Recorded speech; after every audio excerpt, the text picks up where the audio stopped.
부산은 지금 함께하고 계신 시각 5시 45분입니다. 한 주간 전 세계 곳곳에서 일어난 주요 이슈들 정리해보는 시간인데요. 동의대 아시아개발연구소장 김태원 교수 나와 계십니다. 안녕하세요. 예, 안녕하세요. 네, 새해 첫날부터 큰 테러 소식이 있었네요. 예. 지난달 19일에도 한반도 전문가로 알려졌었던 이 러시아의 주 터키 대사가 암살당하는 사건이 있었는데 새해 첫날인 1일 새벽 이스탄불의 나이트클럽에서 총격 테러가 발생했죠. 관련 내용 좀 자세하게 전해주시죠. 예. 먼저 이스탄불은 터키의 최대 도시고요. 인구로 보면 세계에서 5번째로 큰 도시입니다. 옛날 오스만 투르크 제국의 수도였고 한때 로마보다 더 큰 도시였다고 이야기하는 동로마 제국의 수도인 콘스탄티노플이거든요. 네. 지역적으로는 흑해와 지중해를 잇는 보스포러스 해협을 사이에 두고 유럽의 발칸반도 그리고 터키의 소아시아 반도에 걸쳐 있는 그야말로 아시아와 유럽 두 개 대륙에 걸쳐 있는 국제 도시입니다. 때문에 늘 관광객으로 붐비는 도시인데요. 이번 테러는 이 이스탄불의 유럽 지역인 발칸반도에 위치한 레이나라는 이름의 클럽에서 현지 시간으로 1일 새벽 1시 15분쯤에 산타클로스 복장을 한 무장 괴한의 총격으로 발생했는데요. 39명이 숨지고 69명이 부상을 입었다고 AFP 통신이 전했습니다. 현재 테러가 발생한 클럽의 CCTV에 촬영된 범인의 영상을 토대로 터키 경찰이 범인을 추적 중에 있는데요. 범인에 대한 자세한 정보는 아직 알려져 있지는 않지만 용의자가 버리고 간 총에서 지문을 확보했고 또 용의자의 것으로 보이는 휴대폰에서 용의자의 셀카 영상이 확보됐답니다. 그래서 구체적인 신원 파악 중에 있고요. 터키 당국이 총격범의 아내로 파악하고 있는 여성을 비롯한 16명을 이번 테러와 관련해서 구금해서 조사하고 있답니다.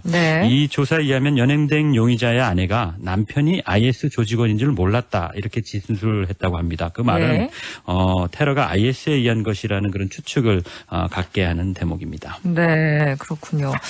참 그런가 하면 또 오늘 새벽 필리핀의 남부 민다나오의 한 교도소가 무장 괴한들의 공격을 받고 수감 중이던 죄수들이 대거 탈주하는 사태가 발생했죠.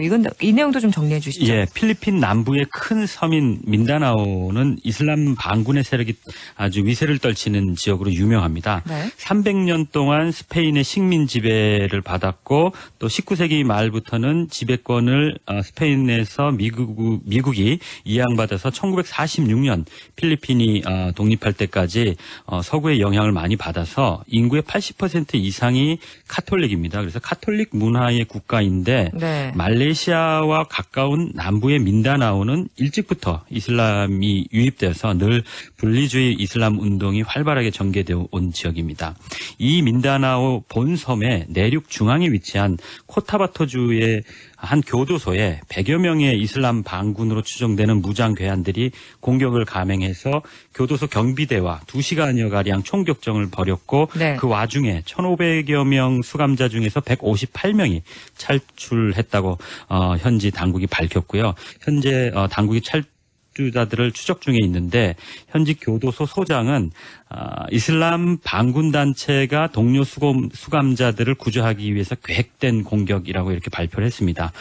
민다나오에는 현재 이슬람 현지 반군인 모로 이슬람 해방 전선 그리고 방사 모로 자유 전사단 등이 기존에 활동해오고 있었고요. 최근에는 IS를 추정하는 이브 사야프의 활동이 아주 활발해서 치안으로 상당히 좀 위험한 아주 불안한 그런 대표적인 필리핀의 지역입니다. 네, 민다나오 하니까 또 떠오르는 게 현재 이 두테르타 필리핀 대통령이 민다나오 출신입니까? 예, 맞습니다. 현 두테르타 대통령은 필리핀 중부의 레이테 섬에서 태어났는데 이번 사건이 발생한 민다나오 섬 내 코바토주의 동쪽에 바로 위치한 다바오 주에서 자랐습니다. 아버지가 1950년대에 다바오 주지사를 지냈고요. 두테르타는 고교 시절에 이곳에서 3번이나 퇴학을 경험할 정도로 이렇게 반항 기질이 강하게 그렇게 자랐다고 합니다. 두테르타가 다시 다바오시로 돌아온 것은 1970년대 후반에서 80년 중반까지 다바오시의 지방 검사로 부임하면서부터인데요. 그 이후에 부시장, 시장, 하원 의원 이런 걸 통해서 22년간 주로 범죄와 싸우면서 이 지역의 치안 확보에 주력하는 그런 업적을 가진 걸로 그렇게 네. 파악되고 있습니다. 필리핀에서 지금은 가장 안전한 도시로 만들었다는 그런 평가를 받고요. 그게 작년에 두테르테가 대통령에 당선될 수 있었던 그런 원천이기도 하고요. 네. 문제는 두테르테가 다바오의 치안을 다시 세우면서 초법적인 통치를 했다는 겁니다. 마약과 범죄자에 대한 즉결 처형을 많이 했다 그러고요. 네. 두테르테가 대통령 유세 기간 동안에 자신이 대통령이 되면 모든 범죄자를 다 처형하겠다. 그리고 자식이라도 마약을 하면 죽이겠다. 뭐 이런 이야기들을 했었고요. 네. 실제로 대통령이 된 지 6개월이 이제 지나고 있는데 현재 필리핀의 범죄와 마약이 괄목할 만치 줄어들었다고 합니다. 그렇지만 초법적인 통치에 대한 인권 유린 문제 때문에 국제사회에서 네. 지탄을 받고 있는 그런 양면을 보이고 있습니다. 네.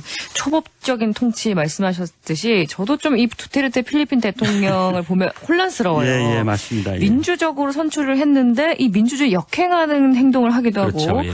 어떻게 보면 또 고질병이었던 범죄, 마약 문제를 또 해결해가는 거 보면 좀 잘하는 네네. 것 같기도 하고. 그렇죠, 예. 근데 또 이게 인권 문제가 발생하기도 하잖아요. 이런 네네. 현상들을 우리가 좀 어떻게 이해하는 게 좋을까요? 그래서 고민해야 할 점은 민주주의는 지도자, 대표자를 선출하는 데 그치면 의미가 없다는 겁니다. 네. 그 지도자와 대표자가 시민과 국민을 위해서 잘 봉사할 수 있도록 견제와 균형이 적절히 이루어지지 않으면 선출된 독재자가 될 수 있는 겁니다. 그래서 독일의 히틀러도 사실은 당시까지만 해도 가장 민주적인 체제를 갖추었던 바이마르 공화국에서 선거로 태어났다는 그런 사실을 명심해야겠고요. 결국 민주주의는 성취해서 손 안에 이렇게 소유하는 것이 아니라 자전거를 타는 것처럼 지속적으로 잘 관리하는 데 주의를 기울이지 않으면 무너지기 쉬운 그런 네. 취약한 시스템이라는 걸 명심해야 하겠고요. 국민이 그래서 늘 각성해야 하는 거고요. 결국 우리가 누리는 자유도 공산주의와 피 흘려 싸워서 투쟁으로 얻은 것이지만 민주주의라는 것도 절대 공짜가 아닌 거거든요. 그래서 이미 얻은 자유와 민주주의를 지속적으로 유지하기 위해서는 지속적인 유지 비용이 든다는 그런 생각을 해야 될 것 같습니다. 네, 국민을 각성해야 된다. 우리에게도 해당되는 말인 것 같습니다. 그럼요. 그런데 이 두테르테 필리핀에 러시아 함대가 입항하고 또 러시아와 필리핀이 합동훈련도 할 수 있다라는 내용이 네, 전해지고 네. 있는데 좀 자세하게 무슨 내용인가요? 예. 어제죠. 3일 날 필리핀의 마닐라 남항에 러시아의 대잠 초계함을 비롯해서 러시아 해군 함정 2척이 입항을 했는데요. 그런데 이날 함정을 이끌고 입항한 미하리로프 러시아 태평양 함대 부사령관이 도착 후 기자회견에서 필리핀이 테러와 해적과 싸우는 일에 러시아가 적극적으로 도울 준비가 돼 있다. 이런 이야기를 했거든요. 그래서 연합 군사훈련의 가능성을 내비친 것이 아니냐 하는 그런 예측들을 하고 있는 겁니다. 네. 근데 사실 이 뭐 러시아는 필리핀하고 지리적으로 뭐 떨어졌을 뿐더러 그렇죠. 또 필리핀은 예. 사실 냉정기부터 미국과 좀 관련이 네, 있기 맞습니다. 때문에 네.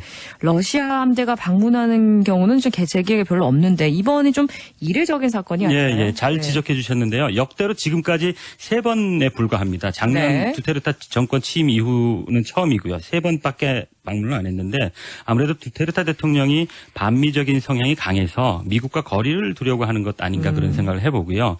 그래서 작년에 중국을 방문했을 때도 미국 대신 중국과 밀착하는 모습을 보였던 거고요.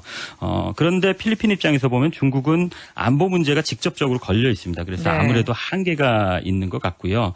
2012년부터 중국이 남진해의 필리핀 스카보로 암초를 무력으로 실효 지배하고 있거든요. 그 스카보로 물은 암초입니다. 그래서 물이 네. 아주 약간 돌출한 암초이기 때문에 어떤 뭐 상주 인원도 불가능하고 주변이 망망대해여서 무력에 의해서 실효 지배하는 것이 상당히 어렵습니다. 그래서 네. 중국이 이 스카보로 암초 지대를 매립해서 인공섬으로 만들고 또 활주로를 만들어서 군사기지화하는 그런 작업을 지속적으로 해서 미국과 갈등을 빚기도 하는 바로 그 지역인데요. 네. 이에 대해서 필리핀이 바로 제소를 해서 작년에 네덜란드 헤이그의 국제상설중재재판소의 판결로 중국의 남진해의 구단선은 국제법적 근거가 없다 그런 판결을 내렸고 중국이 이에 반발하고 있는 실정이거든요. 그러니까 스카보로 섬이 중국이 주장하는 구단선 내에 있거든요. 네. 그래서 두테르테의 필리핀이 미국을 멀리하고 중국과 가까워진다고 해도 안보적인 문제에 한계가 있기 때문에 이걸 극복하기 위해서